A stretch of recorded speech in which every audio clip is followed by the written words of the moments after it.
दोबारा मोहब्बत भाग 4। उसे अचानक सब याद आ गया। एक रात श्रीषा और पल्लवी स्टेशनरी शॉप से अपने प्रोजेक्ट का सामान लेकर घर जा रही थी। तभी पल्लवी अपने सर पर हाथ रखते हुए, अरे यार, मैं अपना पर्स शॉप पर ही भूल गई, तू चल मैं लेकर आती हूँ, यह कहते हुए पल्लवी भागते हुए वहां से चली गई। श्रीषा पीछे से आवाज देते हुए, जल्दी आना, मैं तेरा इंतजार कर रही हूँ। वह बोल ही रही थी कि एक गाड़ी जो अपने तेज स्पीड से उसकी तरफ ही आ रही थी, वह अचानक से रुक गई। श्रीषा तेजी से जब गाड़ी को अपनी तरफ आते हुए देखा तो वह डर गई। अचानक गाड़ी रुकने की वजह से गाड़ी के अंदर बैठा आदमी गुस्से में तमतमा गया। उसने गुस्से से कहा, क्या तुम्हारी जीने की इच्छा खत्म हो गई? ड्राइवर डांटते हुए, बॉस, वह एक लड़की गाड़ी के सामने आ गई। आदमी गुस्से से, तो यहाँ बैठे कर क्या रहे हो? जाकर हटाओ उसे। ड्राइवर जाते हुए, जी बॉस। ड्राइवर ने बाहर आकर श्रीषा पर चिल्लाते हुए कहा, लड़की, अगर मरना है तो कहीं और जाकर मरो। हमारे बॉस की ही गाड़ी मिली तुम्हें मरने के लिए। श्रीषा की जो डर से अपनी आंखें बंद करके खड़ी थी, उसने आंखें खोल गुस्से से कहा, मेरी बात छोड़ो, तुम देख कर नहीं चला सकते? इतनी बड़ी लड़की नहीं दिखाई देती तुम्हें? ड्राइवर को उंगली दिखाते हुए बोली, देखो लड़की, यहाँ जाओ यहाँ से, वरना मेरे बॉस बहुत गुस्से वाले हैं, तुम्हें छोड़ेंगे नहीं। श्रीषा अपनी लाल आंखों से उसे घूरते हुए, भाड़ में गया तुम्हारा बॉस। मेरी जगह अगर कोई बुजुर्ग या बच्चा होता तो उसे तो तुम उड़ा ही देते। कार के अंदर बैठे आदमी ने जब अपने ड्राइवर को उस लड़की से बहस करते हुए देखा तो वह गुस्से से अपनी गाड़ी से बाहर निकला। वह आदमी गुस्से से बोला, क्या कर रहे हो तुम? पैसे मारो इस लड़की के मुंह पर और दफा करो यहाँ से। उस आदमी की बात सुनकर वह गुस्सा हो गई। उसने ड्राइवर को अपने आगे से हटाया और आगे आकर अपनी उंगली दिखाते हुए बोली, हेलो, अपने पैसे का जोर कहीं और दिखाना, समझे? होंगे तुम बहुत बड़े इंसान, लेकिन मेरे लिए बस एक अमीर बाप की बिगड़ी हुई औलाद हो, जिसे रोड पर चल रहे लोगों की कोई परवाह ही नहीं। श्रीषा की बात सुन उस आदमी की आंखें गुस्से से लाल हो गईं। वहीं ड्राइवर के तो पसीने छूटने लगे। उसे मालूम था उसका बॉस गुस्से में क्या कर सकता है। उस आदमी ने जैसे तैसे अपना गुस्सा कंट्रोल किया और अपनी पॉकेट से पैसे की गड्डी निकालकर श्रीषा के मुंह पर फेंक दी। श्रीषा से उसने गुस्से में कहा, इसी के लिए इतना ड्रामा कर रही हो ना? अब उठाओ इन्हें और दफा हो जाओ यहाँ से। अपने ऊपर पैसे देखकर श्रीषा का सब्र का बांध टूट गया। उसने एक जोरदार थप्पड़ उस आदमी के गालों पे मार दिया। उस आदमी के गालों पर जड़ दिया। उस थप्पड़ की गूंज इतनी तेज थी कि उस एक सुनसान सड़क पर गूंजने लगी।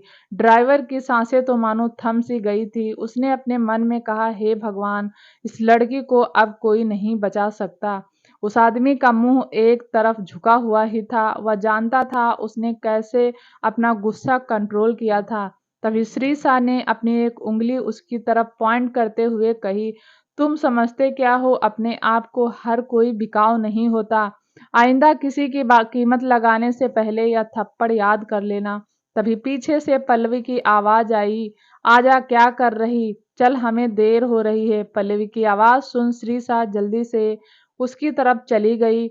उस आदमी ने अपना सर ऊपर उठाया और अपनी जलती हुई आंखों से श्रीषा को जाते हुए देखने लगा। इस आदमी ने गुस्से में कहा, तुम्हें यह थप्पड़ बहुत महंगा पड़ेगा। देवकरण सिंह यह थप्पड़ कभी नहीं भूलेगा और ना ही तुम्हें भूलने देगा। कहकर वह अपनी गाड़ी लेकर वहां से निकल गया।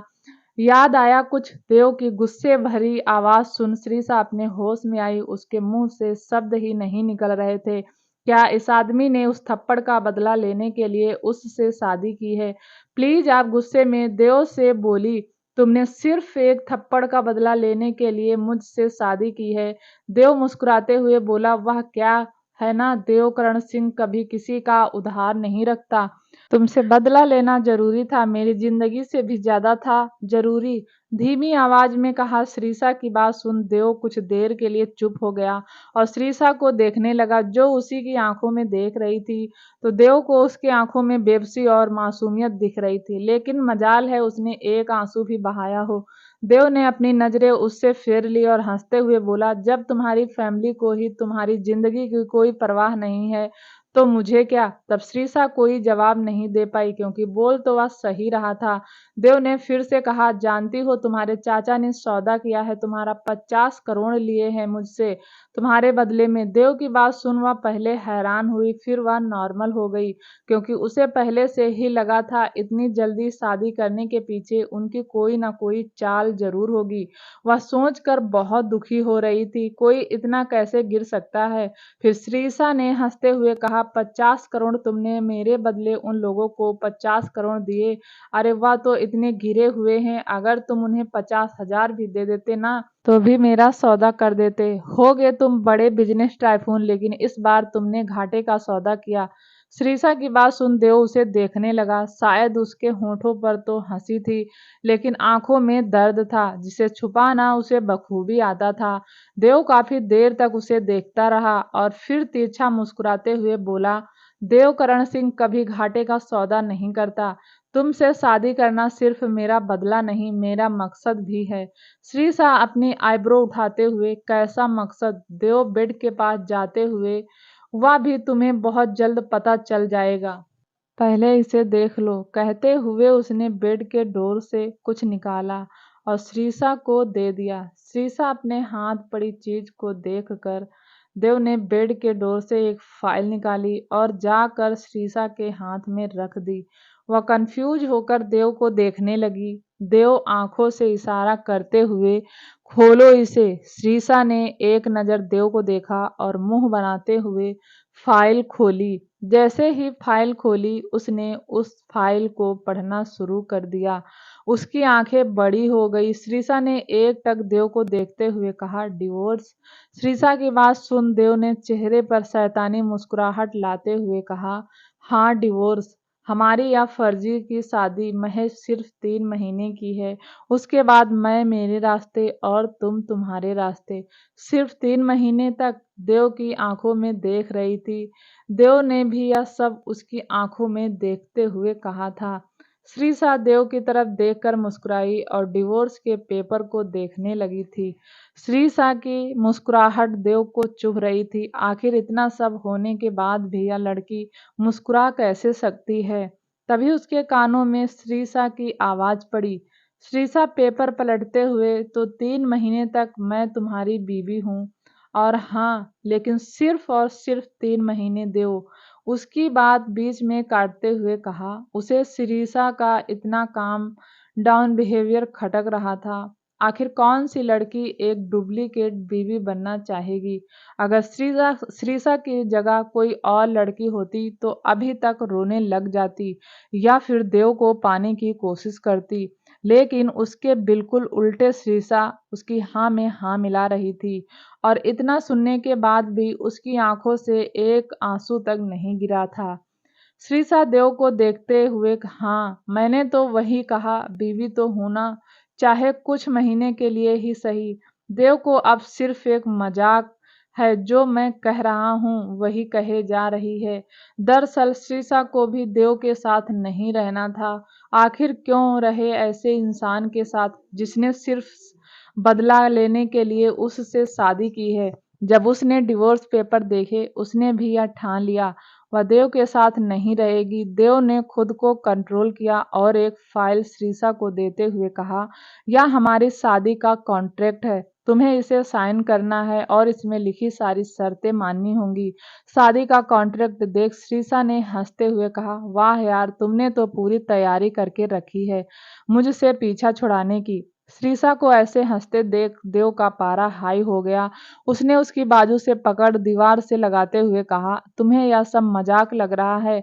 तुम्हारा पति तुम्हें डिवोर्स देने वाला है और तुम हंस रही हो। देव की बात सुन श्रीषा उसकी लाल आंखों में देखने लगी। उसने अपनी धीमी आवाज में कहा, पति? इतना सब करने के बाद भी तुम अपने आप को पति कहने की हिम्मत रखते हो? असल बात तो यह है, मुझे भी ऐसे इंसान के साथ नहीं रहना है जिसने मेरी कीमत लगाई हो। देव एकटक श्रीसा को देख रहा था। उसे बहुत गुस्सा आ रहा था। वह कुछ कहता उससे पहले श्रीसा ने फिर कहा, 15 साल मैंने किसी पर बोझ बनकर गुजारे हैं और अब 50 साल नहीं गुजार सकती। 3 महीने कहा ना, तुमने 3 महीने बाद मैं यहाँ से चली जाऊंगी, भले तुम्हारा मकसद पूरा हो या ना हो। उसे मुझसे कोई मतलब नहीं है। हालांकि देव श्रीसा से नफरत करता था, लेकिन दिल के किसी कोने में उसे श्रीसा के लिए बुरा भी लग रहा था, क्योंकि हुआ तो वाकई में उसके साथ गलत था। देव ने एक गहरी सांस ली और श्रीसा की बाजू को छोड़ दिया। देव ने पीछे हटते हुए कहा, कॉन्ट्रैक्ट को अच्छे से पढ़ लो। इसकी सारी शर्तें मानना तुम पर लाजमी है। पहली शर्त, या शादी सिर्फ नाम की है, तुम मेरी पत्नी सिर्फ मेरे घर वालों के सामने हो। दूसरी शर्त, इस शादी के बारे में किसी को पता नहीं चलना चाहिए। यह एक सीक्रेट मैरिज है। तीसरी शर्त, तुम मेरी किसी भी चीज को हाथ नहीं लगाओगी। चौथी शर्त, तुम्हें मेरी सारी बातें माननी पड़ेंगी। जो मैं कहूंगा वह करना पड़ेगा। देव बोले जा रहा था और श्रीसा खड़ी खड़ी उसकी बातें सुन रही थी। श्रीसा के सामने देव के खड़ी थी। वह कभी कॉन्ट्रैक्ट को देखती तो कभी देव को। तभी देव श्रीसा की तरफ मुड़कर, ऐसी ही उसमें और भी शर्तें हैं जो तुम्हें माननी पड़ेंगी। श्रीसा देव की आंखों में देखते हुए, मुझे भी इसमें कुछ ऐड करवाना है। श्रीसा की बात सुन देव की आईब्रो ऊपर उठ गई। उसने तिरछा मुस्कुराते हुए कहा, क्या तुम अभी भी इस हालत में हो जो मेरे सामने अपनी कंडीशन रख सको? श्रीसा ने कॉन्ट्रैक्ट पेपर सोफे पर फेंकते हुए कहा, क्या फर्क पड़ता है, मैं भी तो तुम्हारी सारी कंडीशन मान रही हूँ। देव उसे घूरते हुए बोला। श्रीसा मुस्कुराते हुए, तो मेरी पहली शर्त, मेरा जहां मन करेगा मैं वहां घूमूंगी। तुम मुझे रोक नहीं सकते और मैं एक बेड पर तुम्हारे साथ नहीं सोऊंगी। और हाँ, सबसे इम्पोर्टेंट, जब हम अलग ही होने वाले हैं तो तुम मुझे हाथ नहीं लगाओगे। श्रीसा की आखिरी बात सुनकर देव की आंखें गुस्से से लाल हो गईं। उसने श्रीसा के कंधे पकड़ दीवार से लगा दिया और अपने दांत पीसते हुए बोला, मैं क्या तुम्हें कोई वहशी नजर आ रहा हूँ? तुम्हें हाथ लगाने का मुझे कोई शौक नहीं है। अगर चाहूं तो तुम जैसी 100 लड़कियां बेड पर सोने को तैयार हो जाएंगी मेरे सामने। मेरी एक गर्लफ्रेंड है तो तुम्हें हाथ लगाने का सवाल ही नहीं पैदा होता। श्रीसा को देव की बातें चुभ रही थी। तुम जैसी लड़की से इसका मतलब क्या है? उसने देव की आंखों में देखते हुए कहा, तो इसका मतलब तुम्हें मेरी सारी शर्तें मंजूर हैं। देव अपने दांत पीसते हुए, हाँ मंजूर हैं, कहकर वह श्रीसा को छोड़कर चला गया। उसके जाते ही श्रीसा धीमे कदमों से चलकर सोफे के पास आई और बैठ गई। उसके हाथों में शादी का कॉन्ट्रैक्ट और डिवोर्स पेपर थे। वह अपनी सूनी आंखों से उन कागजों को देख रही थी। उसने देव के सामने खुद को मजबूत जरूर दिखाया था, लेकिन थी तो वह भी एक लड़की ही। उधर स्टडी रूम में वीरेंद्र जी अपने हेड चेयर पर बैठे थे। उनके पास सोफे पर देव और आहान बैठे थे। वीरेंद्र जी ने अपनी कठोर आवाज में कहा, देव, इस शादी का क्या मतलब है और यह लड़की कौन है? देव ने एक्सप्रेशन लेस चेहरे से कहा, आपकी बहू, लेकिन मेरी बीवी नहीं है। देव की बात सुन वीरेंद्र जी उसे हैरान से देखने लगे। आहान ने देव से कहा, देव, तुम्हारा कहने का मतलब क्या है? देव ने वैसे ही कहा, यह शादी सिर्फ 3 महीने की है। लगभग 2 महीने बाद मेरा बर्थडे है और मैं 25 साल का हो जाऊंगा। मेरे 25 के होते ही मेरी प्रॉपर्टी ट्रस्ट में चली जाती। वह ना जाए इसलिए मैंने इस लड़की से शादी की है। देव की बात सुन वीरेंद्र जी गुस्से से भर गए। उन्होंने अपनी जगह से खड़े होते हुए कहा, देव, यह क्या हरकत है? क्या यही है मेरे संस्कार जो तुमने अपनी प्रॉपर्टी के लिए एक मासूम की जिंदगी बर्बाद कर दी? देव ने अपनी जगह से खड़े होते हुए कहा, 3 महीने के बाद मैं उसे डिवोर्स दे दूंगा। एक बार आप भी अपने दिमाग में बिठा लीजिए, आपकी बहू बनेगी तो सिर्फ सनाया। इस लड़की की मेरी जिंदगी में कोई मायने नहीं है, कहकर वह स्टडी रूम से बाहर चला गया। वीरेंद्र जी अपनी जगह से बैठते हुए बोले, क्या हो गया है इस लड़के को? क्या उसे मासूम की जिंदगी तबाह करने पर तुला हुआ है? आहान ने वीरेंद्र जी के पैरों के पास बैठते हुए कहा, दादाजी, आप फिक्र मत कीजिए, मैं देव को समझाता हूँ, वह समझ जाएगा और मुझे इतना तो भरोसा है ही कि श्रीसा प्यार और अपनेपन से देव को बदल देगी। आहान की बात सुन वीरेंद्र जी को थोड़ी राहत मिली। उन्होंने मुस्कुराते हुए अपने सिर को हिलाया और उठकर वहां से चले गए। उनके पीछे आहान भी चला गया। इधर आहान गुस्से में तमतमाते हुए अपने रूम में आया, लेकिन सामने का नजारा देखकर उसकी आंखें छोटी हो गईं। देव गुस्से में तमतमाता हुआ अपने रूम में आया। उसने जब अपने रूम के अंदर का नजारा देखा तो देखकर ही दंग रह गया। उसने देखा श्रीसा पूरे रूम में शादी का कॉन्ट्रैक्ट लिए घूम रही है। वह बड़े ध्यान से उसे पढ़ रही थी। देव का ध्यान जब श्रीसा के कपड़ों पर गया तो उसकी आंखें खुली रह गईं। श्रीसा ने अपना लहंगा उतार दिया था। उसने देव की एक वाइट शर्ट अपने बदन पर डाल रखी थी। छोटी सी श्रीसा पर देव की वाइट शर्ट बहुत बड़ी लग रही थी। वह पूरी शर्ट उसकी थाई तक आ रही थी और इतनी बड़ी थी कि श्रीसा के कंधों से बार बार उतर रही थी और उसे बार बार ऊपर खींच रही थी, जिससे श्रीसा क्यूट और खूबसूरत, हॉट, सेक्सी और ना जाने क्या क्या लग रही थी। देव एकटक उसी को निहार रहा था। देव की नजरें श्रीसा के पैरों से लेकर उसकी क्लीवेज तक चली जा रही थी। श्रीसा को ऐसे देख उसके शरीर में हलचल होने लगी। उसने जल्दी से खुद को कंट्रोल करने के लिए अपनी आंखें बंद की और एक गहरी सांस लेकर खोली। उसने अपने मन में कहा, यह लड़की क्या मुझे पागल करना चाहती है और इसकी हिम्मत कैसे हुई मेरी शर्ट पहनने की। वहीं से इस सब से श्रीसा बेखबर आराम से पूरे रूम में घूम रही थी। देव गुस्से में चलकर श्रीसा के पास गया और उसका हाथ पकड़ अपनी तरफ घुमाया। अचानक हुए हमले से श्रीसा संभल नहीं पाई। वह गिरने लगी तो देव ने उसकी कमर को थाम लिया। गिरने के डर से श्रीसा ने अपनी आंखें बंद कर रखी थी। जब उसे एहसास हुआ कि उसे किसी ने पकड़ रखा है तो उसने जल्दी से अपनी आंखें खोली। आंखें खुलते ही उसकी नज़र सीधे देव से मिली, जो उसे देख रहा था। कुछ देर के लिए दोनों एक दूसरे की आंखों में खो गए। देव की नजरें धीरे धीरे नीचे की ओर जाने लगी। वह श्रीसा के होठों को देखने लगा, जो किसी चेरी की तरह लग रहे थे। उसका मन कर रहा था वह उन्हें अपने कैद में कर ले और जी भर के चूमे। फिर अचानक ही उसकी नज़र श्रीसा की क्लीवेज पर पड़ी, जो शर्ट पहनने की वजह से काफी रिवेल हो रही थी, जिसे देखकर उसका गला सूखने लगा। उसने जल्दी खुद को कंट्रोल किया और श्रीसा को सीधा खड़ा कर दिया। देव ने गुस्से से, तुम्हारी हिम्मत कैसे हुई मेरी शर्ट पहनने की? मैंने कहा था ना, मेरी किसी चीज को हाथ मत लगाना।